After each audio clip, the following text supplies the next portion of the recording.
I am Dave Vickers and I'm somewhere in a field in Hampshire, and today we're looking at drone copters.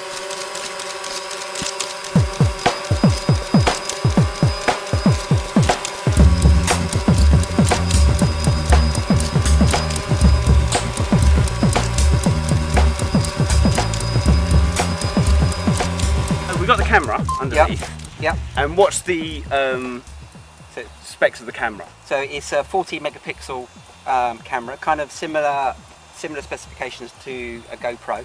Right. If Okay. people are familiar with the GoPro. So very wide viewpoint. Inside there, so we can do video and stills from there, and we can swap between them with the controller. Okay, so you don't have to bring it back down. If you're shooting stills and you want to shoot video, you can do it all remotely. Yeah. Inside here are some antennas and a Wi-Fi. So we're transmitting what we're seeing through the camera back down. Down to the transmitter, so we can see what we're shooting. Back of the camera, we've got our micro SD card. So we're capturing all of the data. That's brilliant. Brilliant light as well. Yeah, exactly. This is the battery for the unit, quite big, but it should fly for about 15 to 20 minutes on one battery charge. That's not bad actually. Yeah. You think I mean, the weight, it's not. Yeah. It's nowhere near as heavy as I thought it was going to be. And most of that weight is actually the battery. It's the battery. Yeah. So there's a battery indicator tells us how much battery power we've got, and we can also see that on our. You can monitor that from the thing. So we can do that. And the camera's on a gimbal, so the gimbal's got it to damp out some of the movement. Right, so you've got the little rubber, like shock absorbers on each corner. So that will take out most of the vibration. Mostly applicable when you're doing video. And then with the movement of the camera, have you just got like a there's only like a vertical pan? Tilt. Sorry, there's tilt, and it maintains the tilt angle that you've set. Okay. Yeah. So you can set the tilt, and then it'll try and keep that, obviously. And then if your picture doesn't, you just got Move it up and down. But that would look good. Yeah. So it's fairly basic, really designed for photographs rather than video. But if you want to go video, then you're much better getting off something with a GoPro, or you can change out the mount here for a 2-axis brushless gimbal, which is very smooth. You've got the other. And are you shooting panoramas with this? I'm shooting photographs that I'm stitching into. You're then stitching into panoramas, and sort of how.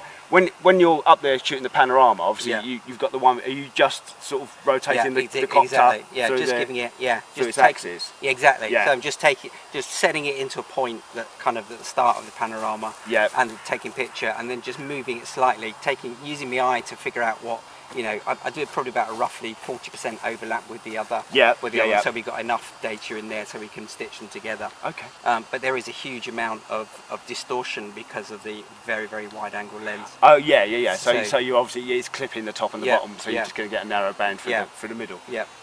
But no, it's brilliant. And is there sort of is there a lot of people doing this over in UK at the moment? There's quite a few. I mean, especially this. The Phantom has completely revolutionised the whole multi-rotor thing. Before it was kind of build it yourself out of bits and pieces, and they're very hard to set up and get flying properly. This is a completely out of the box. You could take the battery out, charge it, take the thing out of the box, put the battery in after charging it and fly it, and it's pretty easy to fly. And it works, and it works, and you're seeing a lot more photographers coming into the market because these take most of the, I wouldn't say the skill, most of the skill out of flying. Well, you say that sort of. You go back. If I go back 20 years, your only thing of doing aerial photography was hiring a helicopter. At £3,000 an hour. Exactly. Then in the 90s, there was people doing the extendable pole stuff, which you're only getting sort of 50, 60 feet in the air. You've got no control over it once it's up there. Exactly. And this is just revolutionising. It's completely in every market as well. This is a hobby level. The next level up, you can start putting on mirrorless DSLRs, even, and it's getting that next level of kind of quality in the images, and then right up to full SLRs and kind of red epics and Blackmagic cameras for cinematography. So this is the thing as well. I mean, you're then going back to actually getting real proper shots rather than rely on CGI and stuff like that. I mean, some of the stuff I've seen where low flying angles in through buildings and stuff like that. It's an entirely new perspective, because even before, where people were doing aerial photography, most of the time you still can't get below 500 feet. Right. Because of the commercial, because of the the air navigational place in whatever country it is. So you can't have people flying really, really low. That's for very special kind of exemptions. But now this you're getting a kind of an absolute bird's eye view. You've got that space between 0 and 500 feet that you can fly in. Yeah. It reminds me of the thing I was saying about, someone said, at what height are you still skydiving? Yeah. I reckon it's about 3 inches. Everything above that is skydiving. Exactly. That last couple of inches is when it all goes wrong. But no, I mean, amazing. And they're quite tough. It's pretty tough. I mean, touch wood, I haven't crashed this. Good. But good. Most of the things are replaceable, and you don't come into a hobby like this without accepting the fact that you may lose it. Right. Okay. Yeah. It's part of the deal. I like the. Did you put this on the little Q scan? Yeah. So people write their names, addresses on them. Okay. I just wanted to be funky. So, no, it's good. I like it. QR code. Yeah. So there's a little QR code. So if you find a drone copter anywhere, and you scan the QR code and it comes up Dave Beeson, this is the man who's lost it. So unless it's gone through the windshield of your car. Yeah, if you haven't, it wasn't mine. Then it was. Brilliant. Well, should we? Should we get it up in the air? Let's get it up in the air. Let's see what happens.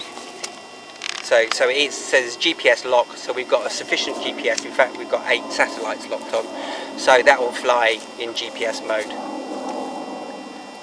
And what with the GPS mode, what kind of sort of distance accuracy are you getting on that? Any idea? Yeah, so it's really for position hold. Right. Okay. So so the idea is that you can put it in you can fly it to a position, and you can let go of the controls, and it will stay within probably about 3 foot of that position. Wow, so it's within that close. Probably that sort of area. And then so that's the mode that most people fly in, because it's very easy. There's electronics on board doing most of the flying for you. You just got to point it backwards, forwards, left, right, and up and down. Basically, with the GPS, if you've got it up somewhere and you let go of the controls, it will just hold in that position. Yeah. So this controller, so completely hands off. If you just let go of everything, it will hold. If you see everything here, is centered. Okay. So if you just literally let go, then it will just stay exactly where it is. And just hold in that pan. Hold where it is, the heading that it's holding on, because there's a compass in there as well as GPS.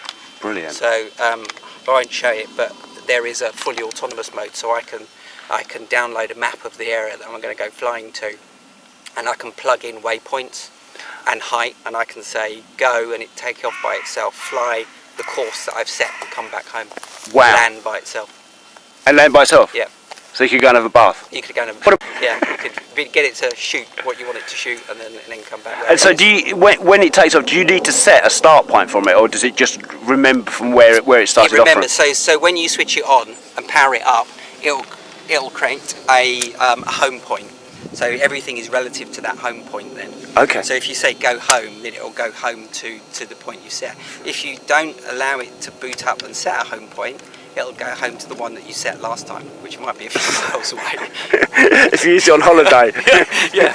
Oh, excuse me, Mr. Beeson, it's the Spanish air control here. Exactly. We've got your copter. Exactly. So that's most of the controls there. So basically, what they've done is they've taken a lot of the danger elements out of it. Yeah. So that one, it makes it a lot easier to fly, but two, the automation in it makes it so you can't lose the copter, you can't damage the copter. Yeah. Hopefully, and it's just about you making sure you don't damage people. Yes. And objects that are around you. Kind of fly safely. Think about where you're flying. Make sure there's not many people around. Amazing. And then enjoy and take photographs. Sounds fun. Starting up.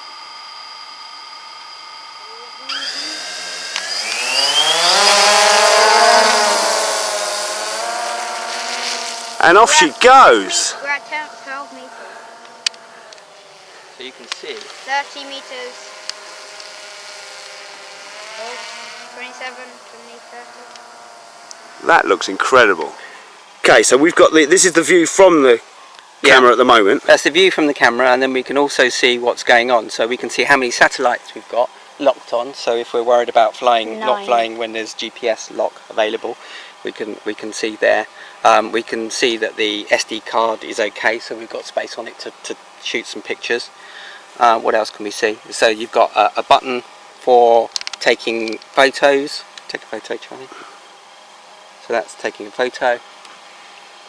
And it's gone straight back to live view And it's again. gone straight back to live view, yeah. And we can tilt the camera using the little up and down arrows. Because it's using the phone functionality. Oh, yeah. There. That's amazing. And then the little settings wheel there, you can change the settings on the camera. So you can change what mode the camera is in, ISO settings, quality of the video. So you got full control over the camera? Yep. Yep. Just from the app on the phone? Yeah. But you can see, I mean, it's, you know, we've been talking and I'm not. So you can put your hands off. Yeah. And it's sitting up there. Yeah. So what kind of height do you reckon it's sitting at the moment? 700. You've hit 100 metres. We're at 121. So that's over 300 feet up in the air. 130. That's amazing. 130 exactly. It's simple to fly. It's not. All I'm doing is pressing, is pulling back on the throttle stick basically. And that'll just bring it down. Yeah. And if I don't want it to go anymore, I just let go.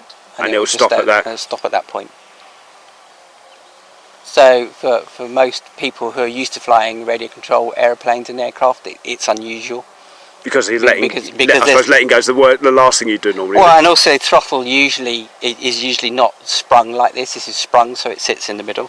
Usually, you can just move it forwards and backwards and leave it wherever it is. So to bring it down, what are you doing? Just backing off the throttle? I'm just backing off the throttle. Yeah, yeah. 80.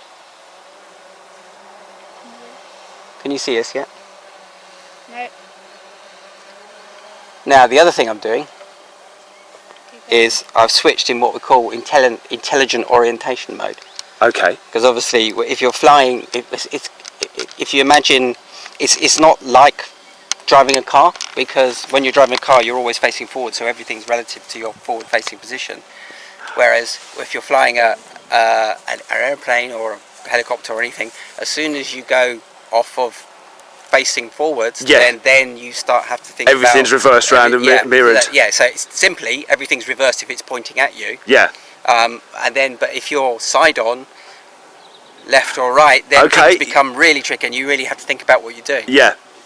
But they kind of make that easier. But we have a mode called intelligent orientation control. So everything is relative to the direction it was pointing when it took off. Okay, so I can still go. I can still do. So forward will be forward, and it will move in what your aspect is. Correct. Forward. Yeah, exactly. Not just where forward is exactly. on the camera forward point. Is always forward. Left and right are always left and right. Backwards is always back home. Yeah. So if everything else fails and you get completely disorientated, you've got no idea what it's doing, just get to a reasonable height and pull backwards and it will come back home to you. Right, okay, so it's always coming back towards you. Yeah. Yeah. Take me to your leader. Yes.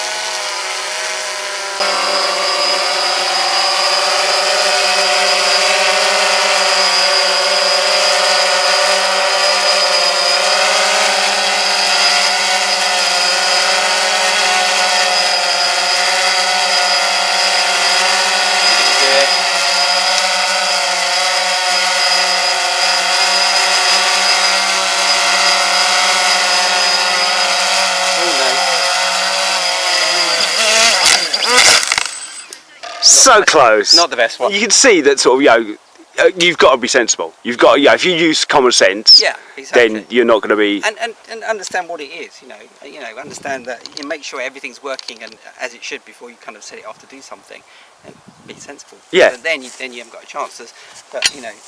There's lots of instances of these flying away, but as people switch the Wi-Fi on their thing, don't configure them properly. And what about? So I mean, yeah, because I mean, this is, you've obviously got a radio signal from the remote. Yeah, you've got a radio. You've got a radio signal from the remote. So this is the radio control for the copter, which is running at 5.8 gigahertz, and then you're using Wi-Fi for the camera downlink, which is on 2.4 gigahertz. So you need to separate the two. Yeah, to make sure you've not got a clash of. If you've got two of these things on the same channel, then Sorry, we've been joined by. Hello. Hello. yeah, I'm gonna look. Yeah, so if you've got your control and your video on the same channel, then only bad things can happen. Yeah, you're going to get clashes and things like that. You need to understand what it is. So yeah, I mean, there are plenty of people around that found themselves a free drone copter. There are actually. Have a look on eBay. You'll be surprised how many you see on eBay that don't have a transmitter with them. And when you read the advert, it's somebody saying, that's clearly not knowing what they've got. Found this stuck in my greenhouse. Yeah. So you get a visual warning up there. Everything's flashing red. So if the battery's low, you and get you probably can't hear it, but I'm getting an alarm sound. Okay. And then in worst case scenario, the battery runs flat and you've done nothing about it. What will it do? It will land itself. It will just come down. Okay. Is that the alarm? Yeah. Okay, so you get an alarm off the. Is it coming from the remote or from the app? That's coming from the app.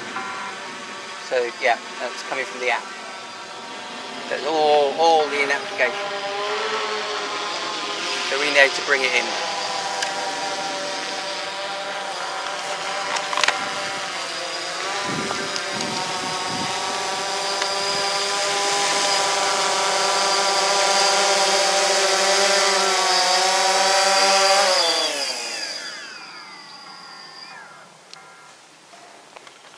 Not recommended. Not recommended. No. Some of the times you have to do that if it's really, really rough on the ground. Yeah, just to save the. Yeah, just to save everything. But it's a very cool looking piece of kit as well. They've done a lot in the design of it as well, haven't they, to make it apple white. Apple, isn't it? yeah, to give it that. Yeah, exactly. It's 12 volt basically, or it's 11 volt, but and that'll power it for about 20 minutes. Probably take a couple of hours to charge it back again. Unless you've got a fast charger, you can do it. And if you were shooting video, the camera's powered from that as well, is it? The camera's powered from that as well. So it's more about, the camera probably doesn't use that much. It's probably more about how aggressively you fly and how much you're kind of using the motors. It's the motors that draw the most power off of the battery. So, the smoother and the steadier that you can fly. So yeah, the moving parts of it are obviously the bigger drain on the battery. Yeah, exactly. What have we got here then? Well, as you saw my first landing, yes, it wasn't quite the best landing, and there's some a small amount of damage to the propellers. Okay. But the propellers are kind of disposable. They're So I got some spare propellers. And how often are you changing propellers, or is it This just? is the first time I've changed them in all the time that I've had it. So you were fine until I came and. So until It was all working fine until I came out and decided. Well, yeah. There's me showing off, trying to land on top of the case instead of land on a flat bit of ground somewhere. It would look good though. Yeah, hey, things go wrong. Yeah, but it's like saying this is it.